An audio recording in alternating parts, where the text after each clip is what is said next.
Cast. Thank you so much for joining for this Catholic IRL, that's Catholic in real life. And we had a really great topic today in a very extremely current issue. And that's speaking about Fatima and the consecration of Russia. Anyone in this world, I think anyone in the Catholic world at least, knows by now that Bergoglio, Pope Francis, he says that he is going to consecrate Russia and Ukraine to the Immaculate Heart in union with all the bishops around the world. Now, this is following a promise, I suppose you could say, or a request from Our Lady in our Lord back in the early 20th century to Sister Lucia of Fatima. Now, I'm very happy to be joined by one of the world's top experts on Fatima and Sister Lucy. That's Dr. Chojnowski and Andy Heasman from Ireland is going to join me as a co-host to hit him with some good questions. And so I'm super excited about this show. I think it's an extremely important topic. I don't know if there is a more important topic in the world right now. That's my opinion. So I'm very happy to be joined with these two wonderful guests. Dr. Chojnowski, I'd love to start with you. And really, I think the best place to start is to say, okay, can you give us a journalistic, unbiased view of what happened with Sister Lucia after Fatima? Well, she is very interesting because Jacinta, her cousin, on her deathbed in 1920, indicated that Lucia's life was in danger, and that she would, and the priest who was sort of protecting them saw to it that Lucia was taken and brought to a school in Lisbon to try to keep her safe, and told not to speak about Fatima at all because of what was happening in the world and the antagonism in Masonic Portugal. But she was found out, and they found out who she was. She was the seer of Fatima. She had been there. She had predicted the miracle of the sun. And so she was brought back to Fatima. She was later put into a school. She was educated, and she joined the Dorothean nuns in Spain in the 1920s. And she was a Dorothean nun until 1948, when she entered the Carmel at Coimbra.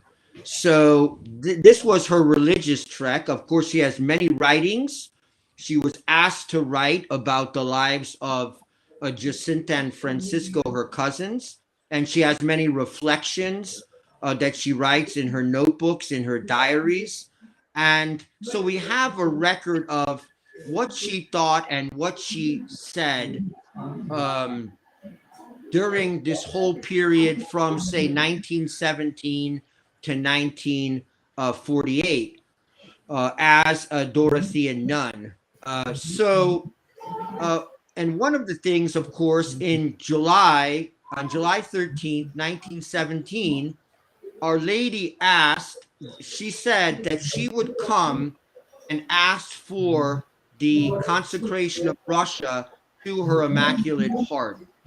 And of course, at the time, this wasn't understandable, really, because Russia is taken over by the communists yet. That would be the next month.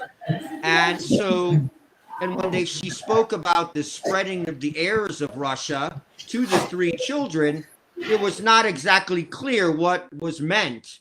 However, as the history unfolded, as the communist revolution sort of took off and atheistic Marxism spread, then it became clear what this meant. She would return in 1929 to appear to Sister Lucy in Tui, Spain, and she would ask specifically for the consecration of Russia, that done by the Pope and all the bishops, united with all the bishops of the world. And this consecration was, of course, meant to bring about the conversion of Russia. It would also provoke a time of peace for the world as an ultimate consequence.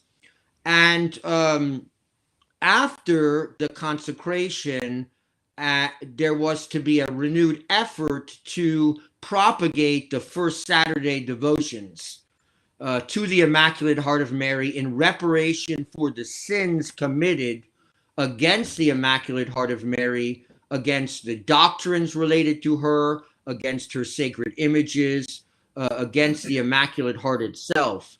So this was given over, this task of asking for the consecration of Russia and spreading the devotion to the Immaculate Heart was given to Sister Lucy in 1929, and she took that very seriously.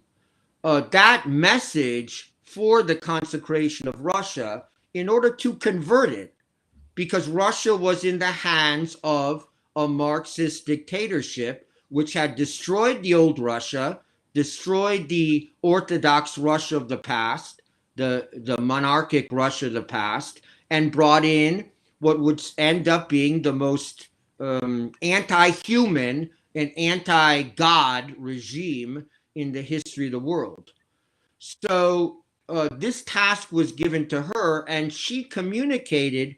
It's clear that by 1930, and certainly by 1931, that the request that the Pope consecrate Russia to the Immaculate Heart of Mary was conveyed to Pope Pius XI, brought to Rome and conveyed to him. And it was, of course, vitally necessary that this be done in order to prevent a greater war that would break out in 8 years. And yet it wasn't done. The consecration wasn't done, and hence Russia did spread her errors in World War II. World War II would come, of course, and then you'd have the Soviet Union spreading its errors not only throughout Europe, when it basically took over 2/3 of Europe after that war, but also by spreading the communist Marxist ideology throughout the world. So this was what was being warned against, and the specific antidote to all this was to be the consecration of Russia. But of course, again, the idea was conversion. All right. Yes, there was a period of peace promised after the consecration of Russia, but the critical thing was the conversion of Russia. That means the ideas are different. That means the whole end thrust of life is different, because the will is motivated by the intellect.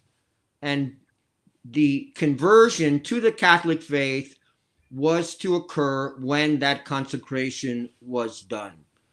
And the critical moments were in the end of the 1920s, in the 1930s. You could have in the 1940s, but of course then the errors of Russia had spread throughout the world in a militant, violent, military way. And the whole world suffered and half of the world was under the yoke of that totalitarian Marxist domination. So the papacy failed to respond to that request. And can I ask you real quick? I think that's a good place to pause. And I'm going to ask your opinion, because I don't think none of us know this, obviously, but why do you think, and maybe you don't have an opinion, but do you have an opinion of why they didn't acquiesce to the request of Sister Lucia? I do. Oh, absolutely. Well, what do you think? I've given lectures on it. I gave one in Tui, Spain, about this, and I think I call it the prudence, the politics of prudence, or something like that. Pius XI he believed, and there was some geopolitical thinking on the part of, say, Benedict XV and Pius XI.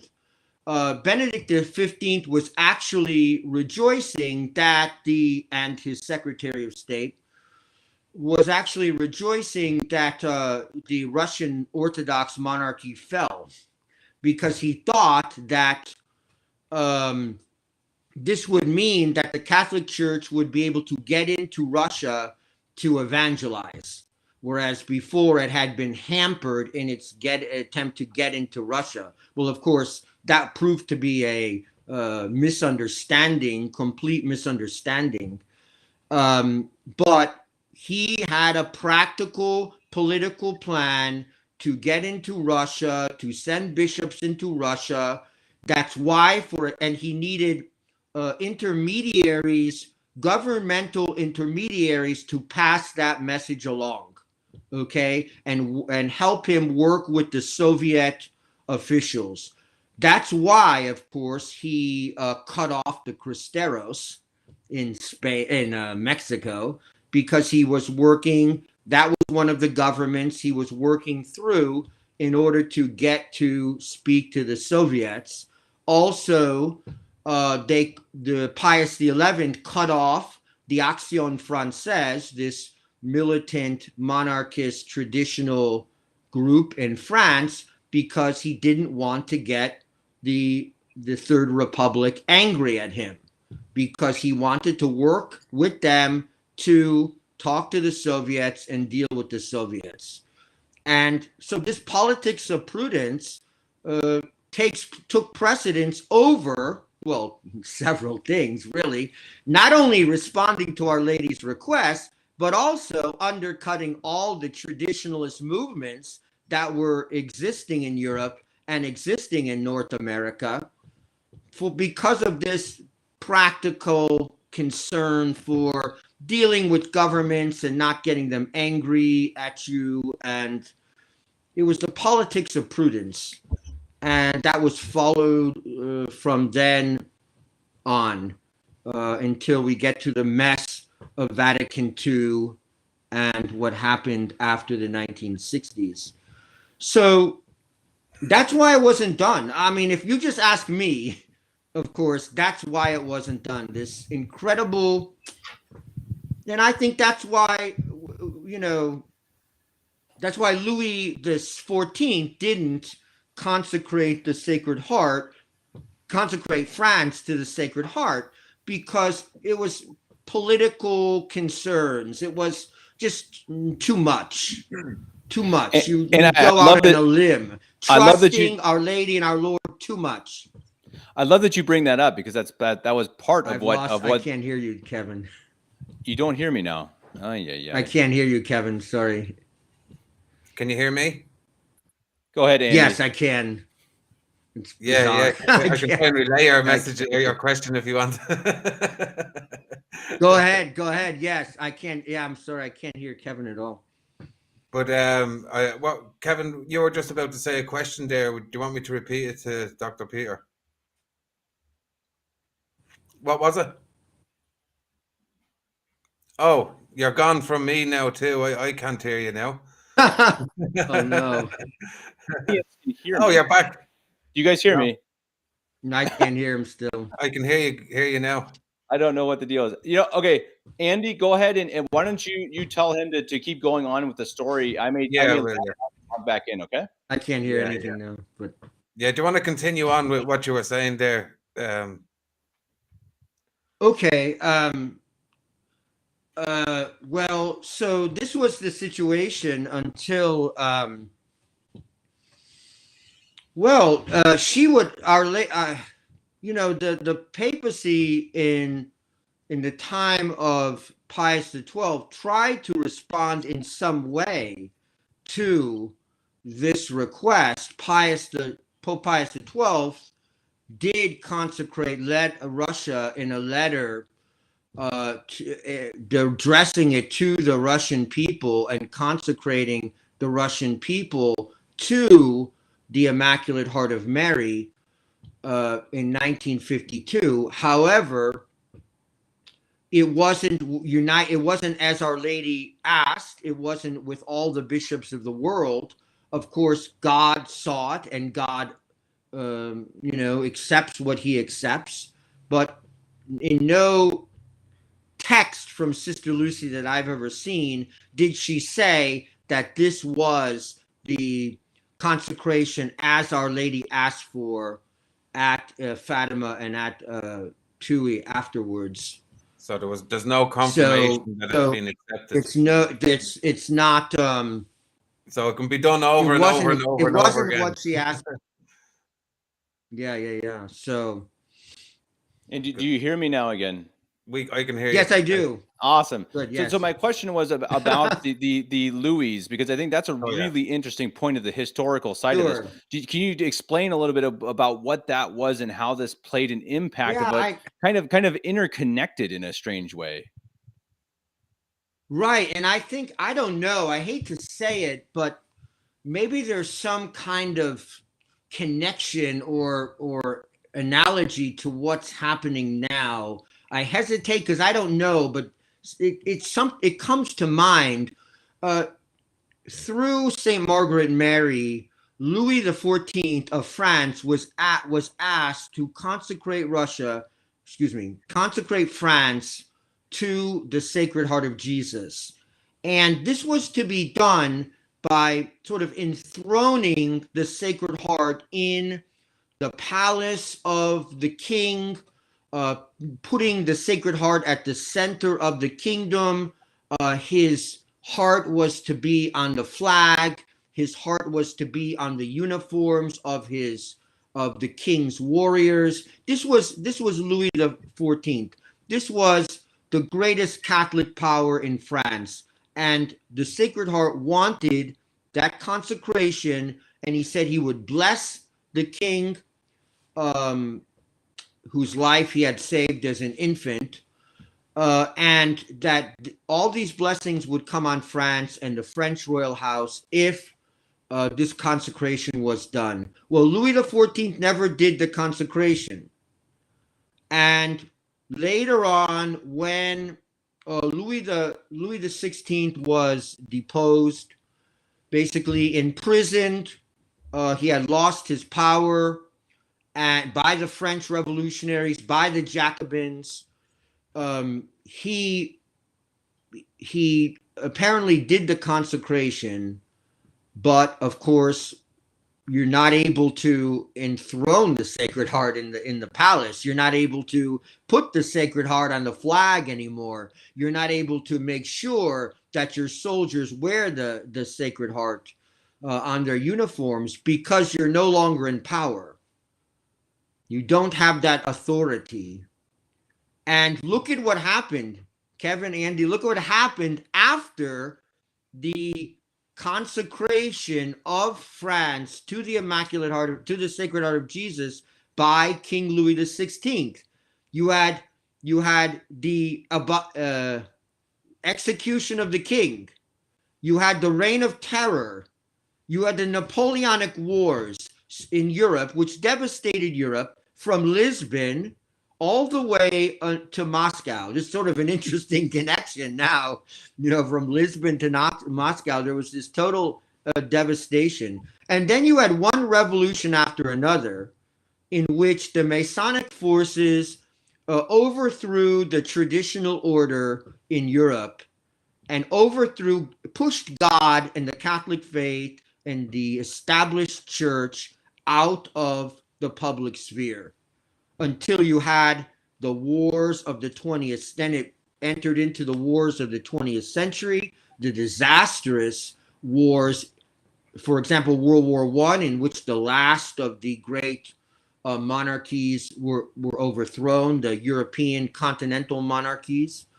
And then you had the totalitarian clashes between the Masons and the National Socialists and the Soviet communists in World War II. So maybe that's what we're looking for now. There was a consecration. It wasn't what was intended. It was done by someone without real power. And the consequences were catastrophic. Catastrophic. The Reign of Terror, which followed it, really was barbarism in the heart of Europe. So do you think, in the light of vicious, what's happening, that's what I mean. That's what I mean. Are we facing the same thing?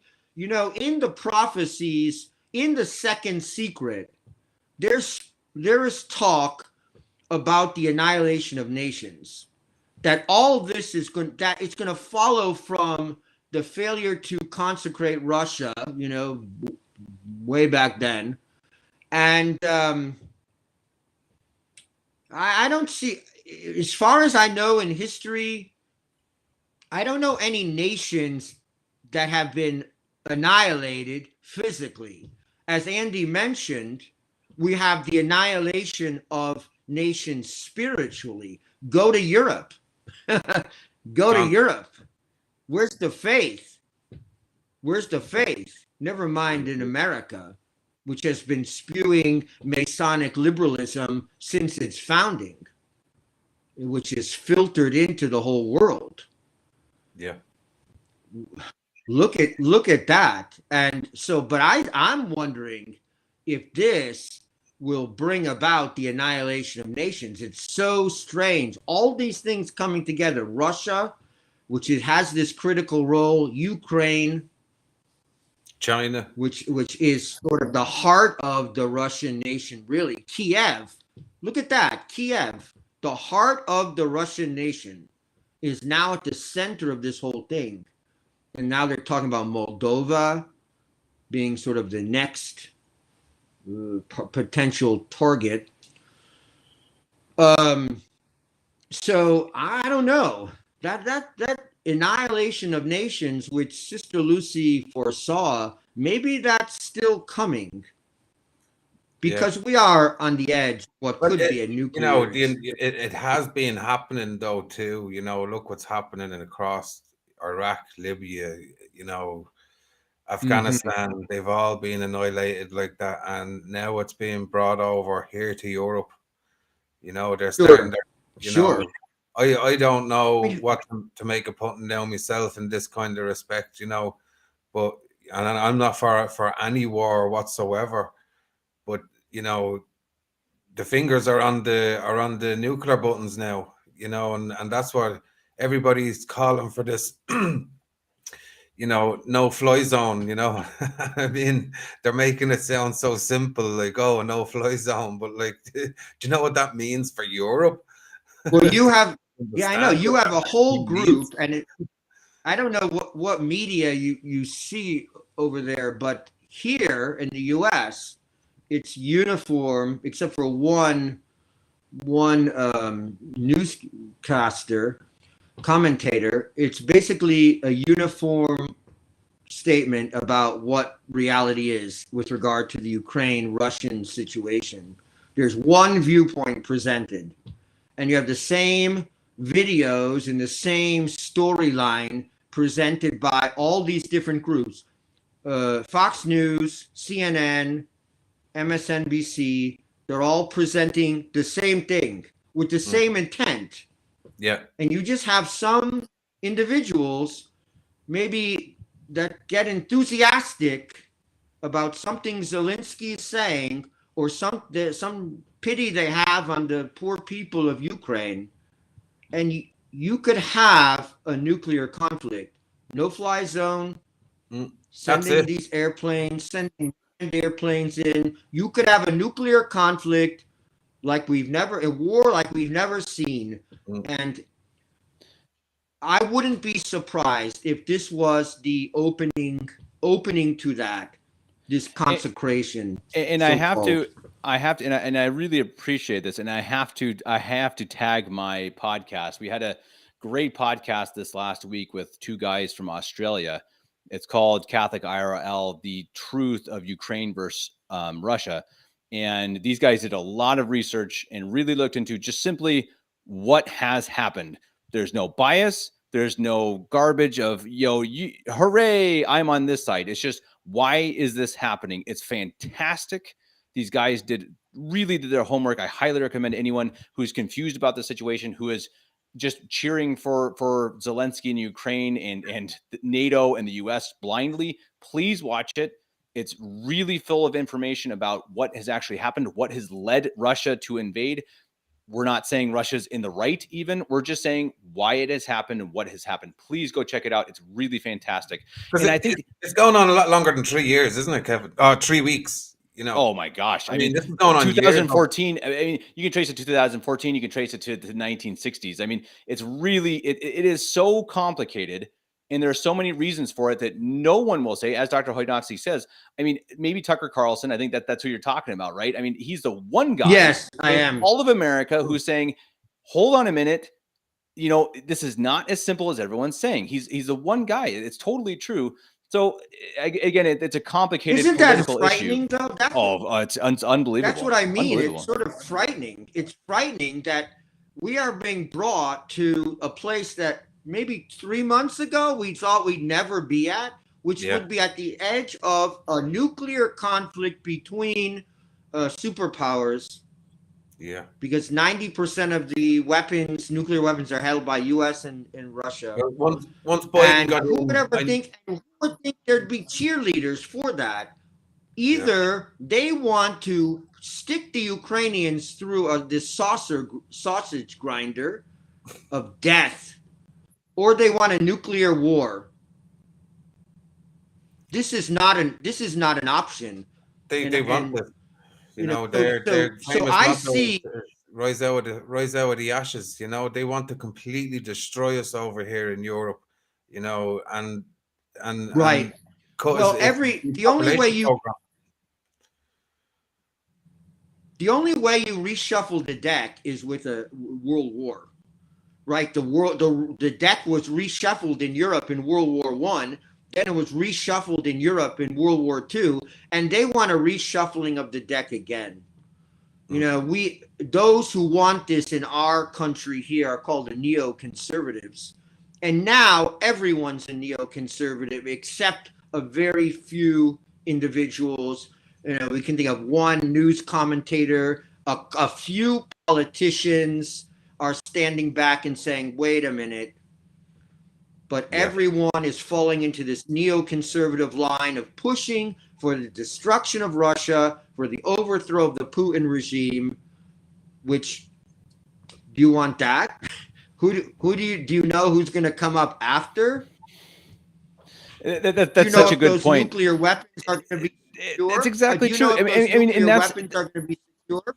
They all try to make everything so simple. It's just, oh yeah, a no-fly zone because it's the right thing to do. It's like, what are you talking about? Do you even know what you're saying? And of course they don't. Now, I'd like to say, anyone watching this, please like, share, and subscribe. I appreciate all the viewers right now who are live. I'd appreciate if you have questions for Dr. Chojnowski. Write them to us now. He's excellent at answering any questions about Fatima, about Sister Lucia, consecration of Russia. Please write them in the comments, and please like, share, and subscribe. We're trying to share good information. We're trying to get the truth out about extremely, extremely important issues. So please share with your family, friends, anybody else as we're live. And at the end, this is really, really important stuff. And I want to throw out a hypothetical. I see that. Go ahead. No, go ahead. Real quick. I mean, because I think this is a really interesting question, because I've had this on my mind a lot ever since I heard the Bergoglio, who I don't see as a true pope. Anyone who watches this show knows that I'm a Sedevacanist. I don't believe him to be a true pope. I think that there's not been a pope since Pope Pius XII in 1958. Now, that being the case, I don't think that he can consecrate Russia because, well, he's not a pope. My question is, and I think Dr. Chojnowski, you said it really well. I think it's a really interesting hypothesis that perhaps this will kick off something even worse because it's almost a sham. Now, what do you think if this is a grand conspiracy? Now, I understand this is a little crazy, but what if somehow March 25th comes around, Bergoglio does the whole charade, and on March 26th, there's peace. There's just all of a sudden, oh, it all worked out magically. What do you guys think? I know this is a little extreme, but what do you think of the possibility of that? Just, I mean, to throw that curveball. I think that would be a well laid out plan, because I hold the same position as yourself, Kevin. But I think anybody, it doesn't matter if they're Novus Ordo, SSPX, or Sedevacanist, after watching Francis since the start of his election, whatever you want to call it, I don't think God is very pleased with him and the Novus Ordo bishops. So them coming together, just as Peter was saying, I think it's going to anger God more than anything, because we're so far past having it needing to be done that it's becoming a mockery, doing it over and over and over again, and it's a slap in the face. and I just don't think it's going to go down really well for any of us in that respect. Well, again, do you fit this whole?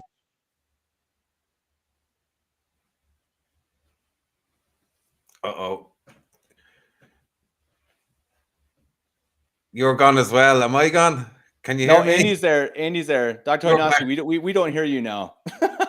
Boy, our audio, our mic issues today are just unbelievable. I don't know what the problem is. Yeah, I thought it was just mine. Apologies to anyone. Dr. Chojnowski, I'm going to kick you off and bring you back in. And hopefully that fixes it. I don't know why this program does this, but let's give it a shot. Well, when you're speaking so much truth, the other fella always wants to try and take it down. I know it. This is true. Yeah, this is true. He'll do anything to stop this truth getting out. We still don't hear you. We still don't hear you. No, he's gone.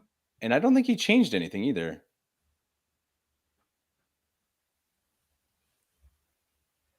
Still nothing. No. Maybe try, Dr. Chojnowski, try leaving and coming back into the stream. Let's give that a shot. What they're all trying to do, yeah. Try leaving the room and then joining back. We'll try that. We apologize again to anyone who is listening. I don't know why this is happening. As Andy said, it's probably the devil pushing buttons. I'm interested. I see a commenter saying called purple scapular, saying Kevin Davis is not informed of the Catholic prophecy. Your questions are so secular and non-Catholic at all. That's an interesting comment. I'd be curious to see why you think that is. What am I saying that is not Catholic? Oh no, we still don't have you. What is going on? I don't think I muted you. No, I haven't touched the thing either. Al Green, thank you for the backup. I appreciate that. No, we still don't hear you. What on earth is going on? This is the issue with live shows, guys. We apologize. Yeah, we had a couple of these issues just before we started too. It's just one of them nights that it happens. It just cut out in the middle of nowhere too. I don't understand. Well, for anybody who's joining, we're after been having a great discussion here with Dr. Peter Chojnowski about the whole consecration of Russia being done by Francis and his Novus Ordo bishops, and what kind of repercussions that can have for us. And, we're talking about the good and the bad of it all. You don't just have to be a set of acanthus to listen in to find out these truths and see which way people are trying to lead us, these wolves in sheep clothing that are pretending. Well, they've hijacked the Fatima message basically to you hear me? We have you back. Got me? Okay. Yes. Sure? Okay. Yes. I can't remember what we're saying. Okay. We don't know. We have finite minds. We don't know what God is doing. He keeps surprising us over and over again, right? Well, he just in Francis Church, it's always a surprise. all of a sudden, things happen that we say, "Oh, I can't believe it." I've been expecting this to happen for 20 years, and now everything's happening at once. Yeah. I would say that this does not. The real thing is, Sister Lucy, and I found this a problem with, say, the Fatima Center when dealing with it, for a while.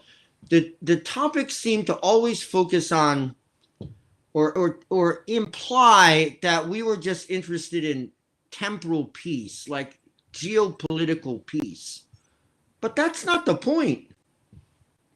Peace is meant to be, the product of an order, the reestablishment of the divine order in the world.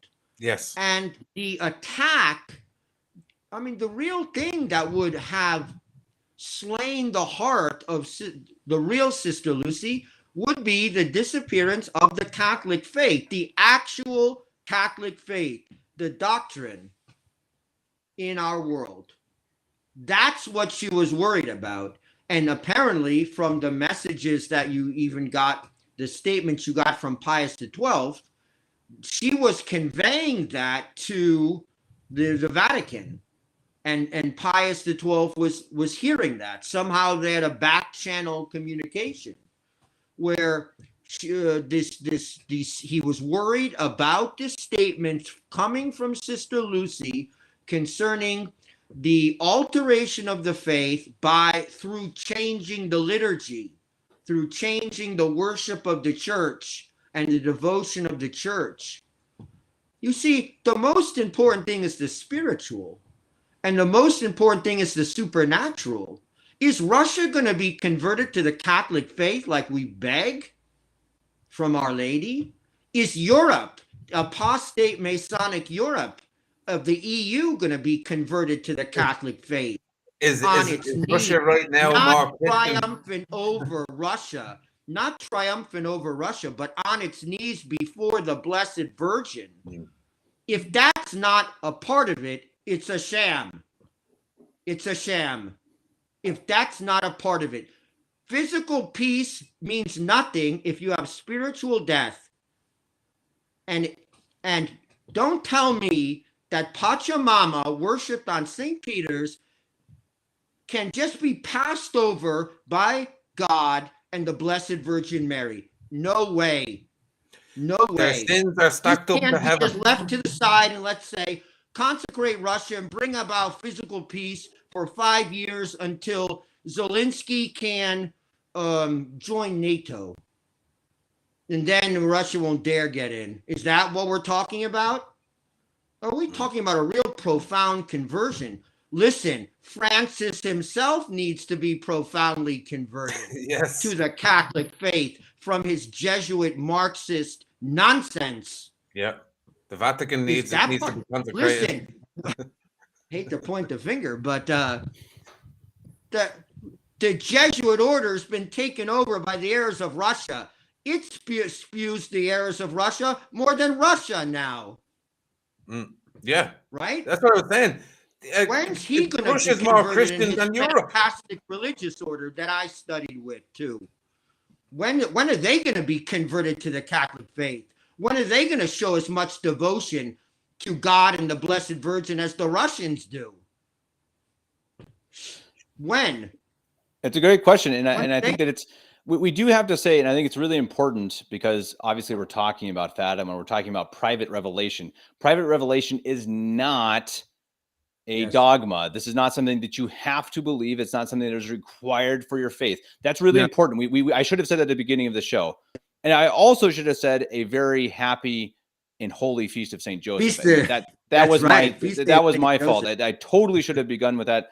My apologies. Absolutely true for whoever mentioned that. Al Green, thank you for that. That is absolutely number one. Yeah, he is the patron of this podcast.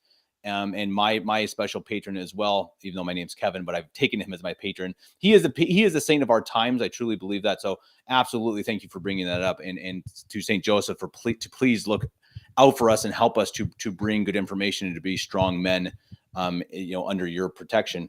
And I think again to the revelation, we got to be really clear again. It's not required to believe it, and so we don't know. We can't say absolutely certainly that even Sister Lucia saw any of this. The church absolutely doesn't. They don't doubt it at all. I mean, I think that they accept it. They just don't say, yeah, this is absolute truth. And they haven't for anything, any private revelation. That's really important to understand. Sure. But you don't need it doesn't mean it's not true. Right. It absolutely. Right. I believe it's true, but you don't have to. That's exactly right. We don't need it in order to be saved. However, the miracle of the Son happened for a reason. The miracle of the Son happened for a reason, and that's the backdrop, remember. Our Sister Lucy asked for a sign so that all would believe, and Our Lady gave a sign. It was 70,000 saw the miracle of the Son, reported by the New York Times. The Masons there were converted. They fell on their knees. It was for a purpose, to assert her universal queenship and to maintain and bring about a Christian civilization ruled by Christ the King and Blessed Virgin Mary as queen. That was the purpose. And that was rejected or thought to be politically inconvenient by the religious and temporal rulers of the world, or most of them. And that's what we're dealing with. And, I haven't brought up, and I should bring up before the end, the fact that when are they going to become clean? If they're consecrating Russia with all the bishops, Novus Ordo bishops, if they're doing that, and the Sister Lucy supposedly in 2000 said that it was already done in 1984, specifically as Our Lady requested, well, when are they going to come clean and say, well, that wasn't really her? Because I think everybody's so brainwashed that, you know, they can just skip right over that, you know. I guess so. You know, they're on repeat with Fatima, with how they've been mocking it. And, you know, John Paul II did his fair share of damage to the real Fatima message, you know, covering up the Sister Lucy switch, you know, and his consecration for the whole world. Like, you know, it's just, they're just going to go and on then and you on preach and on universal salvation. And then you preach universal salvation. Yeah. You know, I don't know. I'm sort of worried that we're inching to apocalyptic times rather than a period of peace. That because, you know, God will not be mocked, and He's mocked all the time. Yeah, our civilization is a mockery of God now. Right now, and it is. Know, we wouldn't be sitting here. We wouldn't be talking. We wouldn't be spending our lives doing this if it weren't true. If we were we can just live as normal people and do normal jobs. Instead, we're talking about Fatima and the apostasy in the church and all these things. Yeah, that's something profound, and so we have to remember there's that whole matter of the faith. Sister Lucy was worried about the faith being destroyed, the annihilation of the faith in the world.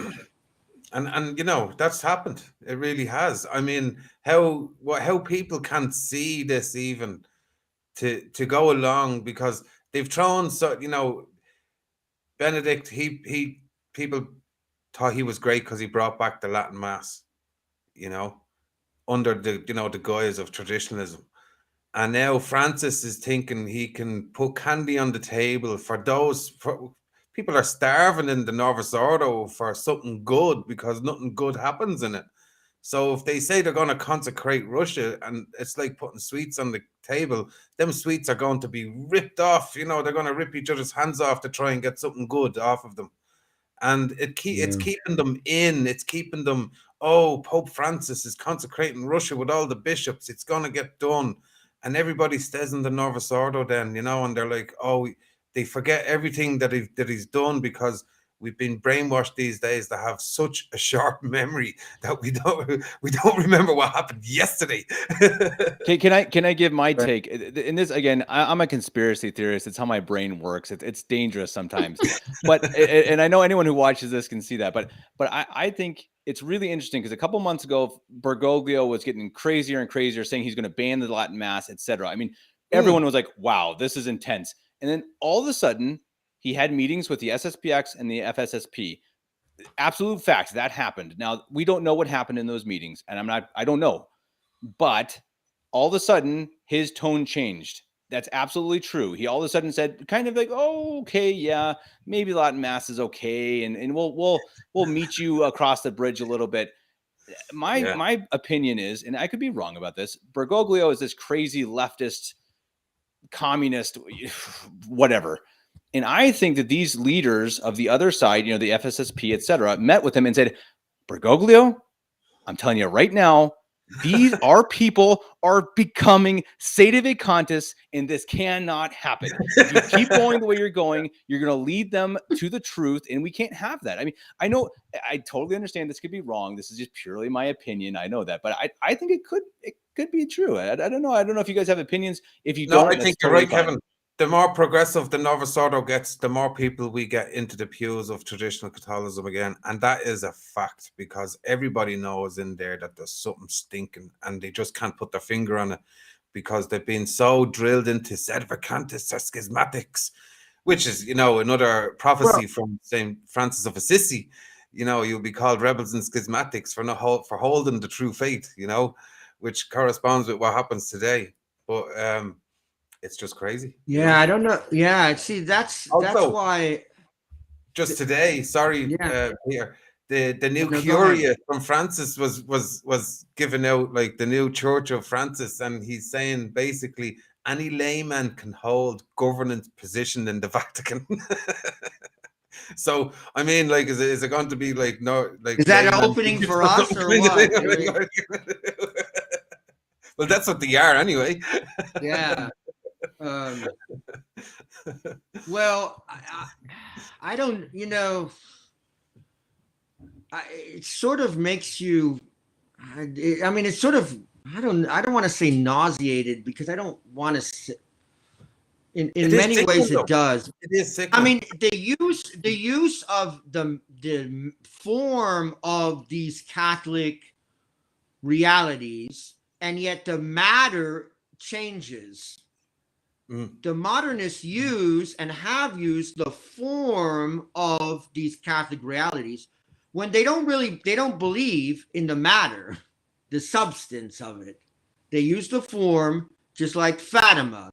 They don't believe in the substance of conversion to the Catholic faith and an end to the apostasy and the universal recognition of the kingship of Christ and the queenship of Mary. They don't believe in that. But the externals, they tolerate in some quarters. And the same thing with the Mass. The externals of the Latin Mass, I mean, that shouldn't even be called the Latin. I mean, the Latin Mass, it's the Mass. But they tolerate the externals, and yet the internals are totally different, meaning the faith expressed is a new faith. Yeah. One that says religion just pops out of the chest of individuals and they make up the religion. And that's why we have the Catholic religion, not because it comes down from God and God says, adhere to this, right? I mean, they keep they keep the form, but the matter is different. And I'm wondering if they're doing the same thing with the consecration of Russia. They have the form. He made sure he locked down the form, or someone made sure when he said all the bishops, he asked them to participate. The form is maintained, but what about the substance? The substance, is that the same? Do you want the conversion of the Russians? I thought you said at the Balamand, treaty, that we weren't to convert the Russians or the Orthodox, right? No, now you want their conversion, or is that part of it? Or is it just world peace, world peace, world peace, world peace, just like Assisi? You bring in people to worship false gods to get physical temporal peace. Well, their world peace is, it's selling out for... we can't proselytize in the Vatican II church. It's against their laws to proselytize. I know. You can't convert the Jews. You can't convert the Orthodox. No. So you can't convert the Russians. And he said, no, you can't convert the Russians. But we can have peace. It doesn't work, and he says that we share the same doctrine on this critical point of justification with the Lutherans. And that was what the whole thing was about. That was what the 30 Years' War and all the martyrdoms and all the persecution and all the conflict, that's what it was about. And yet we hold the same doctrine as they do? No. We can't get so enthusiastic about the externals, even the Marian devotion, while forgetting about the faith, the exactness of the faith, because the church has always fought for the exactness of the faith. Yeah. All its saints and doctors and fathers and all the attacks against heresy and all the religious orders and all the missionary orders, they were so the exactness of the faith was so important, which that's God, that's the church. So somehow, somewhere, if this is real, that has to be present. Right. If it's not, yeah, they're using the external forms of the consecration. Personal gain. And I think that's to advance their own agenda of exactly. peace, bring about war and spiritual salvation rather than a temporal peace that keeps the new world order in place. Right. And so I think, as you're saying, it's really an important question. What is the Catholic Church? That's the question, right? That's the ultimate question. Is it the Latin Mass? Is it incense and choir and big churches? No, is it? I can tell you now. No, of course not. No, exactly, and it's as you're saying. It is the dogma and the doctrines passed down by the church and through tradition from the time of Christ through his popes. And so, I mean, that's a really important distinction because that is what the church is. You know, I mean, and I think people need to understand that because I see so often the only battle people fight, the conservatives in the Novus Ordo, and I think they're totally of goodwill, but they fight the battle for the Latin Mass. And the Latin Mass is beautiful and it's important. But honestly, there are other rites. There are other valid rites in the Catholic Church. The Latin Mass is not the only thing that matters. I think we all agree with that. But the doctrines and dogmas of the faith, you know, if it was a matter of externals, if it was a matter of just externals, watch a Russian Orthodox liturgy. You got externals, gorgeous, plus valid also. Externals. Illicit, but yeah. Illicit, yes, but valid, certainly. Right. I think they're only allowed. They only sing. But the faith is something different. The faith is something the hands-on, and that's what we're supposed to be praying for, and that's what the consecration of Russia is supposed to be about: the conversion of Russia to the faith, so that nation, which has so much Marian piety sort of built into it, actually it returns to the Holy Roman Catholic Apostolic Church. Not the garbage of modernism, but the actual Holy Roman Catholic Apostolic Church, which teaches the same thing from the beginning until now, without change. That's what we're supposed to be praying for. That's what the conversion is about. That's the only thing Sister Lucia cared about. Yeah. And before we, I'm sorry to interrupt you. Go ahead. Before we get to I've got a couple questions from people commenting on YouTube. And there's one that I really like, but before we get to that, I have one really important question that I think we have to ask. Do you think, Dr. Chojnowski, do you think that we need a true pope needs eventually, whenever that is, to consecrate Russia specifically still to the Immaculate Heart of Mary? Again, I know this is your opinion, but what is your opinion on that? I think we need a Catholic pope to consecrate Russia so as to bring about its conversion to the Catholic faith. That has to be his intent. Yeah. What else? No one ever thought differently. The idea that you'd consecrate Russia just for a temporal peace to stop one war is absurd. Yeah. No, to bring about its conversion. Because the popes, in preparing a lot of the lectures for the Fatima Center, in fact, one of them I gave in Tui, Spain, read the encyclicals in which the popes specifically, like Pius X, like Leo XIII, specifically sang what the conversion of Russia meant. And it meant to return to the Catholic Church. It was very laudatory of the whole tradition of the Byzantines. It was very laudatory, and it praised the liturgy and the beauty of devotion and the piety of the Russian people, which is incredibly moving.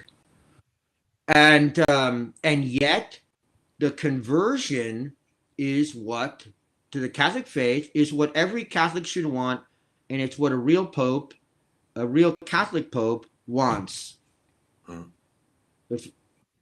Right? Yeah.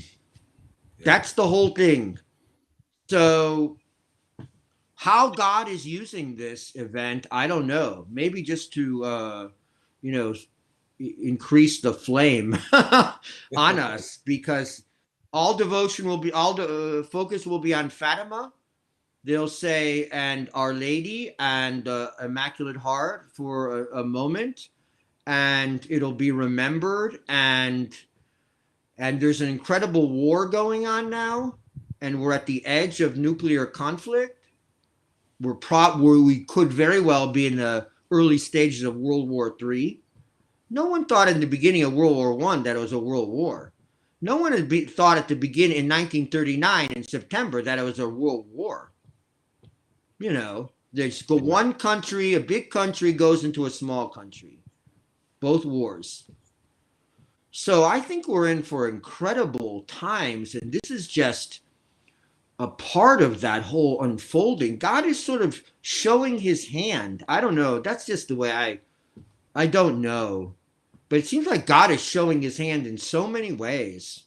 The apostasy of the Novus Ordo institution, and, Russia's chastising of the West, the secularization and paganization of the West. That's becoming so clear. And I think God is showing his hands, and I'm sort of overwhelmed. And the fact that he's clearly showing us that there was a substitute Sister Lucy who distorted the Fatima message for all those years, and the Vatican is even implicitly recognizing that now. Because remember, again, I'm not sure if we said it on air, but the fake Sister Lucy said in 1984 that Russia had been converted as Our Lady wanted. Well, they're implicitly denying that now by setting everything up correctly. And well, are you going to address that? You're going to go back and tell us what happened? I don't God's think got they to clear this, clean this out. God's got to clean this out. I don't know how else to say it. God's it's definitely revealing so much right now. There is a lot being revealed, but it's only been revealed to those who want the truth, Mm-hmm. That's what I say. I think so, but yeah. The elect will be few. I hope this says, because I don't know how many will really want the true religion. I don't know how many will really privately want to submit to the Queenship of Mary as it is, which means the real faith and the real Catholic life. I don't know how many in this world want that. Maybe some will be moved to it, but it seems like we're angry and even, Francis is angry because people are dying, which is, it's not good. But there's lack of peace, and borders are being crossed that are supposedly inviolable. Well, this is what's happening. Democracy, the god of the modern world, democracy, which has caused so much havoc in the world. Yeah. In this crusade for democracy, that's being held up. Is that the reason we're doing this? To uphold democracy and these inviolable borders, and so you can have peace, physical peace, even when your civilization goes to hell. Yeah. And sodomy is at the same level as regular marriage. No, abortion is taken for granted. Yeah. Is that the world? All of it is overlooked. All of it is overlooked. 90%. Well, how I know 70% in any way of the Novus Ordo, of the Irish Novus Ordo, voted for abortion. And now they're all running around with their Ukrainian flags and their masks and they're triple jabbed and That's they're waiting for waiting to be told what to do now for after TV for the next crisis. But I think it's really important to say too, and I know you both agree with me with this, that the world may be coming to an end. We don't know. Many people have thought that. Many saints have thought that. And I think Correct. that the most important thing is that we do understand what Our Lady asked of us at Fatima, Yes. right? That's the most important thing, that if the world ends tomorrow, if it ends in 100 years, we follow the message of Fatima, which of course is repentance, praying the rosary. I mean, that's the most important thing. We need to be ready for our world to end exactly at any time. That's exactly right. Not just right. That's right. What we need. Well, I mean, look at this first secret was the vision of hell, the first one, right? And then the spreading of errors of Russia and the geopolitical aspect, and then the third secret. What about that? We haven't even talked about that. What about the third secret? You got rid of Sister Lucy, the real one, right when the third secret should have come out. Why, but as far as they are concerned, they have given us the third secret. As far as they're concerned, no, and everyone. And see, this is interesting thing. Even with say someone like Father Gruner, who I knew personally, and he always said, well, he didn't, at the end, did not believe that Francis was a legitimate pope. He didn't at the end of his life. And also, so what would he say now in this situation? I haven't heard anything about that from the Fatima Center. Also, Father Gruner said that the third secret, and he told me, and he heard through his sources, and even Cardinal Chapi was clear about this. He said the third secret, which he saw, was about the apostasy in the church coming from the very top. Yeah. Is that going to be spoken of? Is that going to be revealed? No. Are we just going to forget about that? It's going to be a sugar day for consecration. That's exactly what they want to do. Sugar. You're all happy now, no prophets of doom here, Exactly. I'm afraid that's the case, and how God will take that, I don't know. How Our Lady takes that, I don't know. I'd be worried on that side of things, I would build a fallout shelter before I started rejoicing too much, because I think we're probably in the annihilation of nations stage before God restores the church. And if he restores the church, if he restores Christian civilization, or else if this is towards the end of the world, I think we're still in for incredible shocks and incredible jarring violence before any kind of peace comes. I don't know. That's what I would predict. Well, I can only imagine now that this war is only going to spread through Ukraine and possibly into Europe,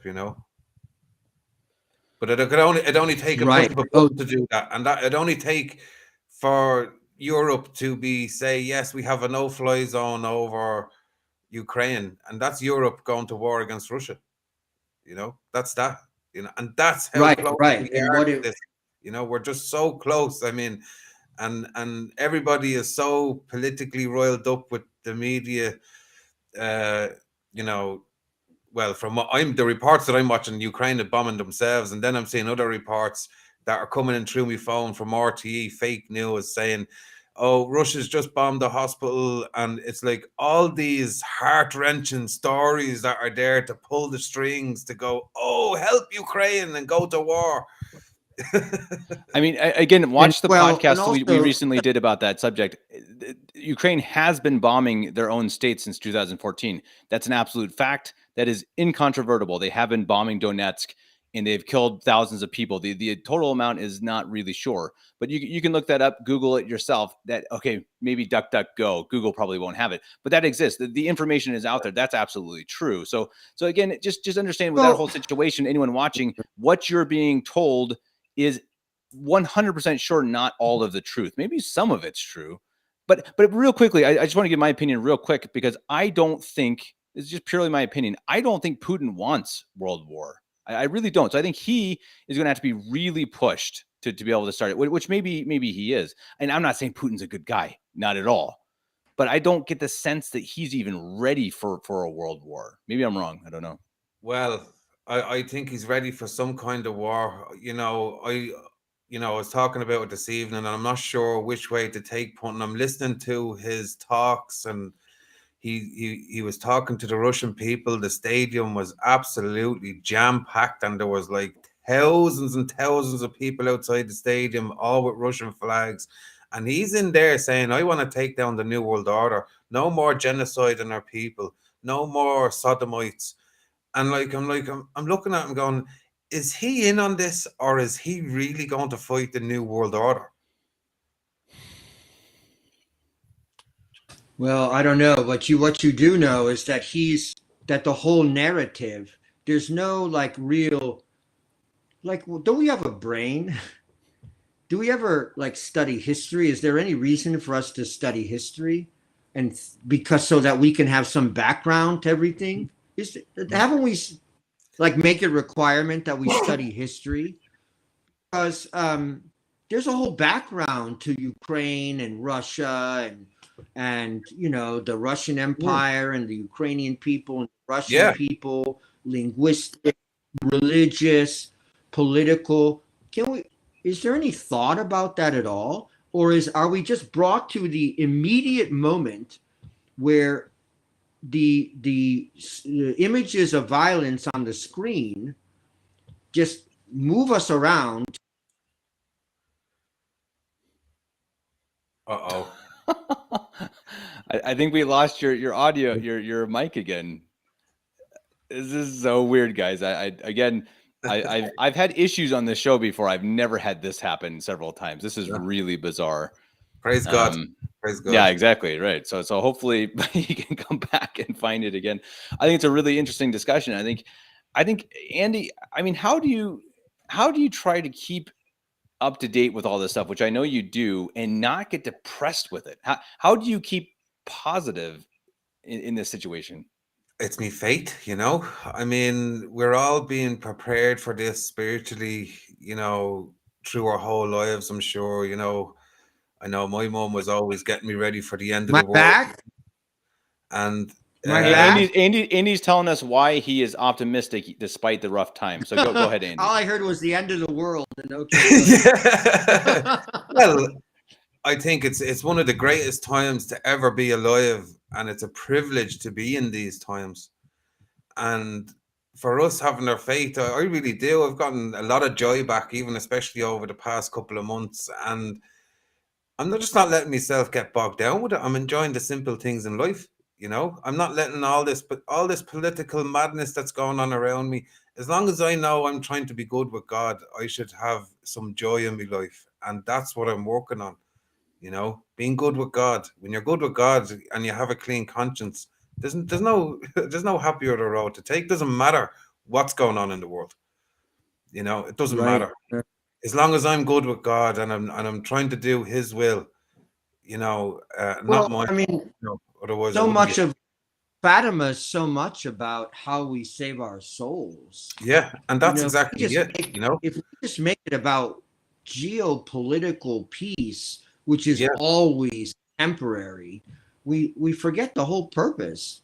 Or we want to be with Our Lady in heaven. We don't just want to. We want to be with her, so we can use the brown scapular. We can pray the rosary. We can worship God at a valid mass, and we can live the Catholic life and avoid hell, and try to have a devotion to the first Saturdays. That's not even mentioned, and yet that was critical. That's part of the whole. No, that's part of the whole conversion of Russia, consecration of Russia. Yeah. That's part of the whole statement by Sister Lucy that Russia would be consecrated, and then the Pope would go and push the devotion to the Immaculate Heart of Mary the first Saturdays specifically in reparation to the Immaculate Heart of Mary. Is that going to happen? Are we going to see that happen? That's part of the whole thing too. Not just the Pope consecrating the bishops in union with him. That's part of it too. So, but that's so Catholic. You know? That the first Saturdays is such a Catholic thing. Yeah. That. Yeah. I don't know. We were part of the Novus Ordo. We were trying to get it going here. We were knocking around on all the Muslim doors, trying to get green scapulars on them even. And inviting them down and trying to say, 4th Saturday of the month. But they, the modernist Richard Gibbons here, he put a stop to the 4th Saturday devotion, but he's no problem welcoming the Muslims and the evangelicals to do whatever kind of ceremonies they want to do, So, I mean, this is where we're at now with Novus Ordo people and their consecrations. Like, I don't see how they see it's going to work out well when they're not converted. Like you're saying, right? I know. When are they going to be converted? When are they going to be converted? When are they going to be? They're going to reject the idea that all men are saved and that you don't really have to do anything to achieve salvation. And the church just sort of, like John Paul II says, proclaims the fact that you're saved already, that everyone's saved already. Yeah, that's the new evangelism. To proclaim people are thinking, Russia needs to be converted, but like we're so far beyond. Russia spread our errors all over the world right now, so it's gone beyond Russia spread. That needs the conversion. It's in our bones, and they sort of conversion we need now. It's a worldwide conversion we need now. Yeah, right. They've pushed the atheism and the secularism and the anti-religious attitude on us. And they've sort of try to regain some of it, the true religion. I mean, the true religious sense and Christianity, and we're awash in secularism and in the secular media. Listen, nobody's talking about this consecration of Russia. Did you notice that? I haven't seen it ever anywhere. I don't watch the mainstream story. I do.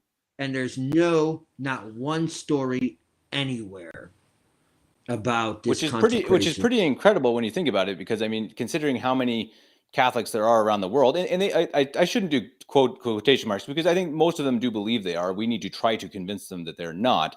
But I mean, again, I'm not saying that they are, but I think many of them are just simply misled. They believe something to be true that is. They've been led into a totally false religion. Exactly. And I think that's something that's so important about that is the project that you have, and that's the Sister Lucy Truth Project. I mean, you can find that. I think that's sisterlucytruth.org, because I think, again, that's so important because this is a practical issue. And right now, again, they're admitting that what she said to have been done in 1984, they're just admitting it didn't happen. So anyone who's watching this that is not a State of a contest, and that's okay. I love it if anyone is coming from the outside, not in our group. That's totally what we want. Go and check out this website because it will convince you 100% that there were two Sister Lucys. There was the one who actually saw our Blessed Mother at Fatima, and there was one that replaced her who went along with the modernism and proclaimed that the 1984 consecration by JP2 was valid. And now they're admitting that and proves herself to be a fraud. Right. Because the real Sister Lucy had continual interchange with our Lord and Our Lady. And she could convey to the Vatican what Our Lady said to her. And she would know whether it's true or not, or whether it's valid or not. This woman proved herself to be a fraud, a simple pawn of the modernists in the Vatican. And they're implicitly admitting it, certainly now. I was sort of shocked because they are implicitly admitting that what she said to be definitive and final was actually not done at all. And Cardinal Bertoni, I put it up on my Rad Trad Thomist blog. Cardinal Bertoni specifically has a whole interview in which he says that he went to Sister Lucy and she said, yes, the consecration of Russia has been done as Our Lady asked it to be done. Well, why are you doing it again then? Why are you doing it again? We need a new Pentecost, you see. You know. You're right. They needed a new Pentecost, as if the first one wasn't good enough. Exactly. And they needed a new Pentecost, and they thought they had one. She was part of that. Yeah. So that's another thing. Is that going to be fixed? Are you going to admit that you used a woman and put her, who took the persona of Sister Lucy? You dare to have a bishop go to Fatima to participate in this consecration? And you dare to bring the Pilgrim Virgin statue to Ukraine and ignore the fact that you took out Sister Lucy probably in the late 50s? When are you going to come clean on that? That's a criminal act. How can God accept the consecration of Russia and underlying these actions is a criminal act of taking out the messenger of the Blessed Virgin Mary? It stinks to high heaven. When are you going to come clean? I think they're going to have to be forced to come clean one day, you know, because it is all coming out, you know. No matter how much they think they've swept everything under the carpet, it's all out there to be found. Everything's coming out. Yeah, that's the funny thing. Yeah. And the more that comes out, the more people that are leaving the Novus Ordo and returning to tradition, you know, because it's the only answer. It's the only answer. I mean, because it's the doctrinal. I mean, we have to adhere to the Catholic faith. Yeah. Not just some external devotion, not just even some external ceremony. The Catholic faith that is the root of it all, and that the Mass is an expression of. We have to adhere to that, and that's what Sister Lucy cared about. That's what she wanted Russia to be converted to. If anyone says anything else, they have no idea about Sister Lucy in any way. But, you know, we can push this farther, and I'm going to push my own project here, is that Sister Lucy said that the conversion of Russia was not about a religious conversion to the Catholic faith. The second she Sister said Lucy, it was. Right? Second right. Sister Lucy, yeah. She said that it was conversion. She said that it was conversion to liberalism, like where anyone could adhere to whatever religion they wanted, and they were free to do that. That's what the conversion. Thinking of, you know, the transition from the supposed transition from communism to liberal democracy. You know, I didn't, you know. So that's what she said. So she's a liar. That's a fraud, and yet that's not. Are you going to readdress that question, Vatican cardinals?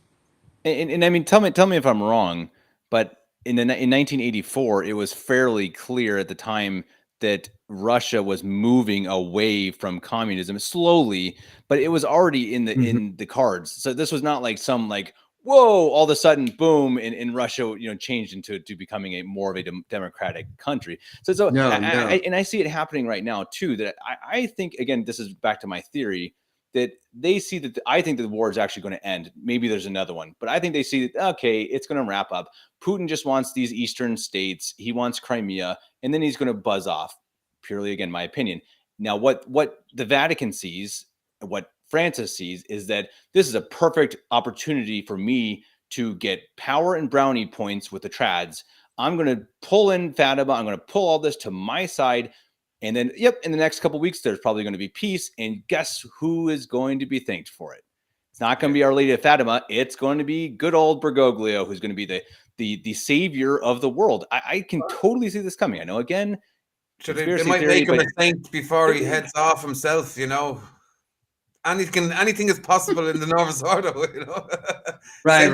And that would be the most fearsome outcome. I think that would be the most fearsome outcome, because it would seem to validate his whole system and everything that he's taught and done. It would seem to validate his apostasy. They did the same. And I find that frightening, the most frightening thing. War could be better. Again, that sounds terrible. Death is terrible. War is bad and evil. But if we're saying that more souls are going to be lost and fall into the trap that is the modernism of the Novus Ordo, that's worse. It is worse. Losing souls is worse than losing bodies. And I think that's, who knows? Again, I know this. We can just go on and talk about our opinions. And I think it's a good time to ask a couple of questions. There's been a couple that have been really, really good. And we can get back. I mean, we're at an hour 20 already, but I think it's good to ask a few questions before we wrap things up. One of them, and Dr. Chojnowski, I'd be really curious to hear your opinion on this, because I've had the same question, and I don't know if you have an answer. Again, this is a tough one.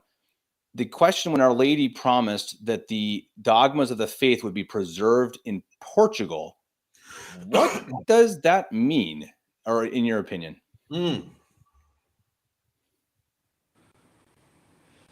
Well, first thing, you know, that was supposed to be the beginning of the third secret, and yet what the Vatican released from the in 2000 did not start like that in any way, and it didn't have anything to do with that in any way.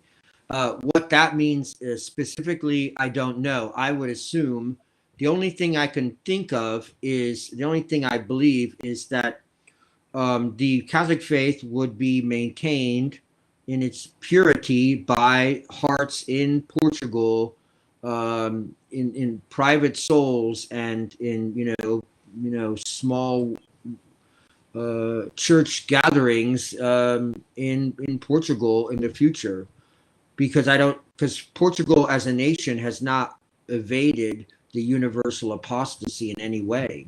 It's not evaded the religious apostasy or the political apostasy in any way. So Our Lady, if that comes from Our Lady, she couldn't mean that it would totally be sort of a Catholic oasis. Maybe that the pious pilgrims who go to Fatima, many still have the Catholic faith. I don't know, but it's sort of something that has to be answered. But then if that was the beginning of the third secret, then it would make sense that the secret was about the apostasy in the church coming from the very top. Then everything would make sense, right? And rather than this angel shouting penance, and so I don't know. Other than that, I don't know, because it seems to be contradicted by the apostasy of the political system in Portugal and the religious system that Portugal and most of the Portuguese people adhere to. Yeah, so I don't know. Right. No, and I figured so. That's a difficult issue and difficult. The thing, one thing we can say is that obviously the third secret was about the faith, right? Holding the faith. The third secret was about the faith. So what they released was not about the faith. I don't know really what that's about. We're not told, but right. That it's about the faith. It's about the loss of faith at a universal level. That's probably why Sister Lucy couldn't write down the third secret, even when she was prompted to by her bishop, even when she was ill with this Spanish flu when it came around. She couldn't write it down because she was so disturbed by it, the third secret. Well, what obviously Rome released in 2000 wasn't disturbing in any way, really. And it certainly wasn't, it wasn't about the assassination attempt about John Paul II. That's also a lie produced by the Vatican to endorse one of their golden boys, John Paul II, to make it seem like he's the purpose of the third secret. Are they going to change that? Are they going to revisit that? Because right. it's about it just doesn't make sense, because again, she said it had to be released by before her death or before 1960. what does that possibly have a time pressure to do with the possible assassination attempt of JP2 in, like, what is it, 1970s or 80s? It's purely against logic. The duck at the right moment. Yeah, I mean, it doesn't ridiculous. make any sense at all. No. It doesn't. It's ridiculous, and yet all the Vatican conspired to produce this incredibly ridiculous third secret, and the interpretation of that vision. Maybe the vision's authentic, but it's not the content of the third secret or the entirety of the third secret. There was you could be dealing with something like there was no interpretation of that vision anyways.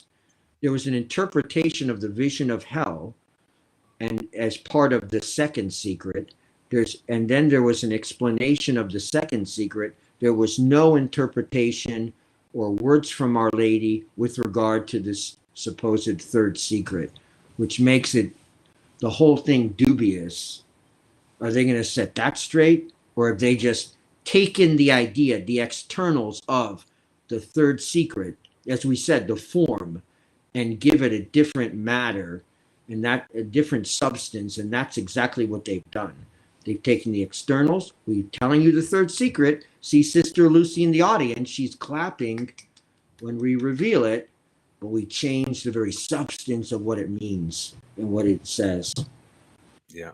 Right. And I think that I'd like to move on to another comment. But before that last question was from the Ethereal Catholic. And he mentions real quickly again that many people in the Novus Ordo they're not intending to be evil or follow the wrong faith. I think that's absolutely true, that these are not ill-willed people. They are misled people. They are not the ones, I think definitively on the path to hell. The people leading them away from the true Catholic faith are much more the ones who will have a lot to answer for. But it's our responsibility to try to lead them to the truth and to the faith that we know to be true. We can't just let them, wander around in these errors. And so the next question is from Fran. And she says, this may have been covered earlier. Or go ahead. Okay. Go ahead, and then I'll ask the question. Okay. I saw a message from a man I know, actually. Okay.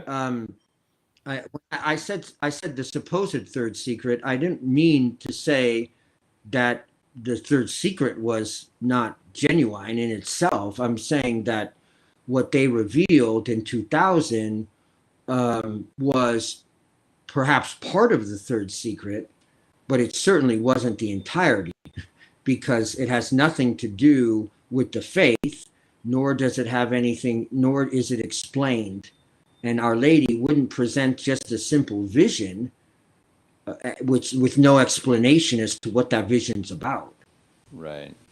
So anyways, go ahead. Right. And so Fran says, this may have been covered earlier and I missed it, but do you think it was the Vatican II Church that did away with the true Sister Lucy, or the communists who feared what she stood for, or are they the same? They're one and the same, aren't they? Well, I don't know about.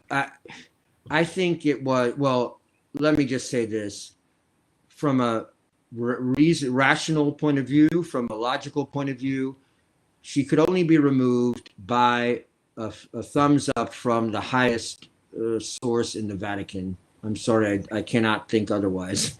Knowing how the Catholic Church works and how important that woman was in the whole Catholic scheme of things, it would have to have been signed off on by, I believe, Angelo Roncalli, John the 23rd. Because I believe from all the information, we keep getting in new information. We just received a dossier, a file from the Catholic University in Portugal of Coimbra, which has incredible pictures, and I'll release those shortly. But it's clear that in 1959, they were coming out with the statement that Sister Lucia has nothing more to say about Fatima, and that it has no apocalyptic content, the third secret. And, Father Fuentes distorted the whole, her whole conversation with him, and that certainly she had nothing more to say about Fatima. And that was in July of 1959, which makes me believe that from late 1958 to the first half of 1959, Sister Lucy was just done away with during that period. Somehow, some way, we don't know. I mean, we don't know yet what happened to her, but something did. She was replaced. And that no one would contradict the new Fatima that would come out. And I think from what Father Gruner says, and not just Father Gruner said to me, but also various sources, that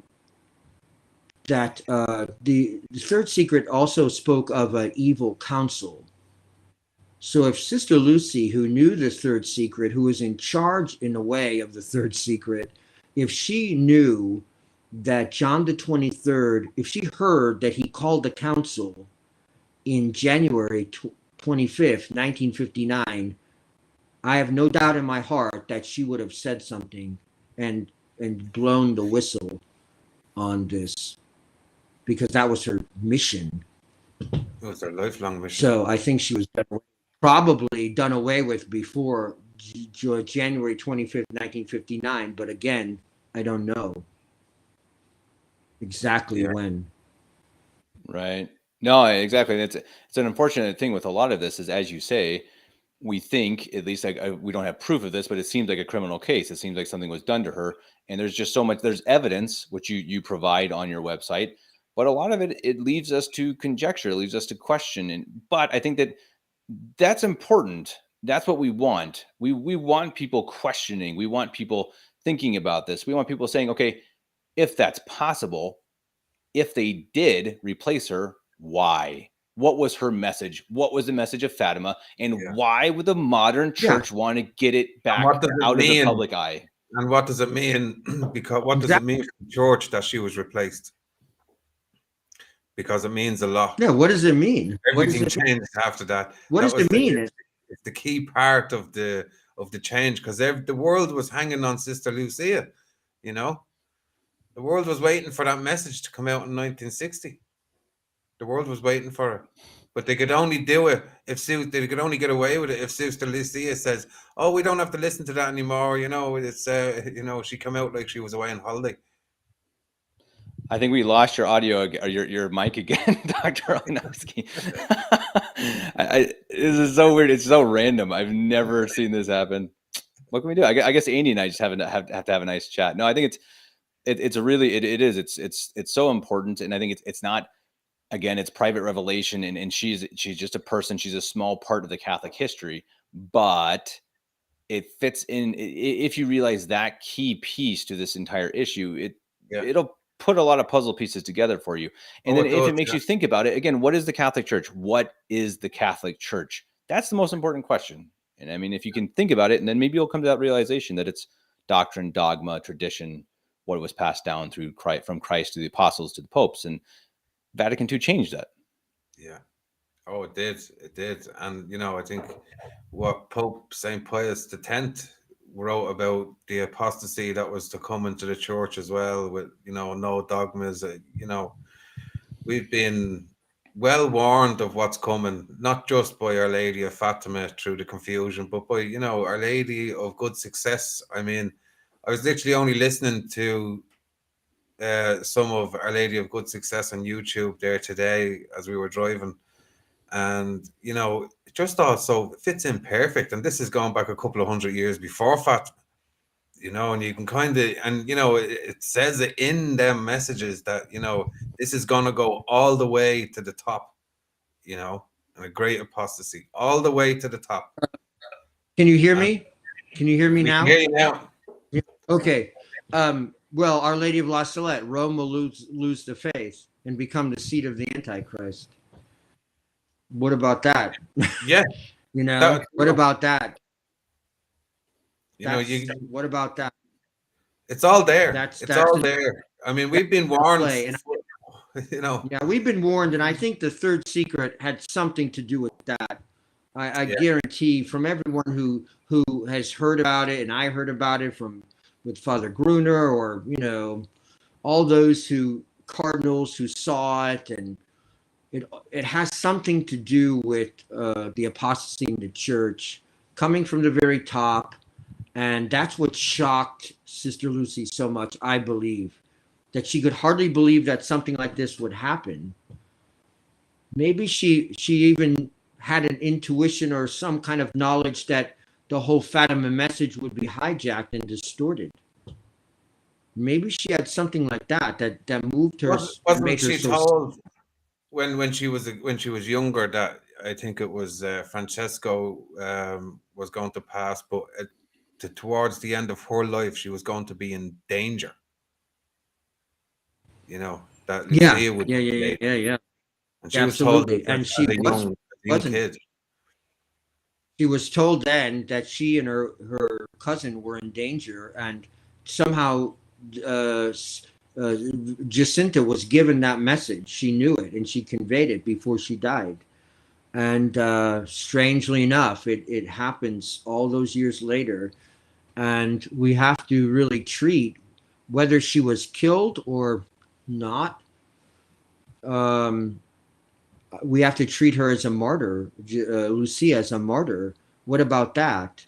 What about? I mean, life that was a woman. martyrdom anyway. So yeah, I can agree with that. You know, she gave her life up for us. Really. Fake actress cannot. I mean, we have to call her out for what she was. She was a terrible actress. She did not portray it in any way like it should be portrayed. But Sister Lucy was a martyr. In no matter how you cut it. Yeah. And that is still to be shown to the world. And who has the courage to show it? I don't know. Who has the courage to put it before the world? Will the Vatican ever admit it? Well, let me just say this. The Vatican will never be cleaned out and we'll know it's cleaned out when they maybe admit it. Maybe that'll be a sign. That's when when it'll all come out then, it'll all come out then. When they're in handcuffs, that's the only thing when they start admitting it, is getting them. They'll never admit it until they're in handcuffs, Mm-hmm. Otherwise, right. I know. Yeah, I think it eventually that's, as we sit here talking about these issues, I think we were left with a lot of questions to see where things go. And I think it's interesting. As Andy said earlier, it's exciting. It's scary.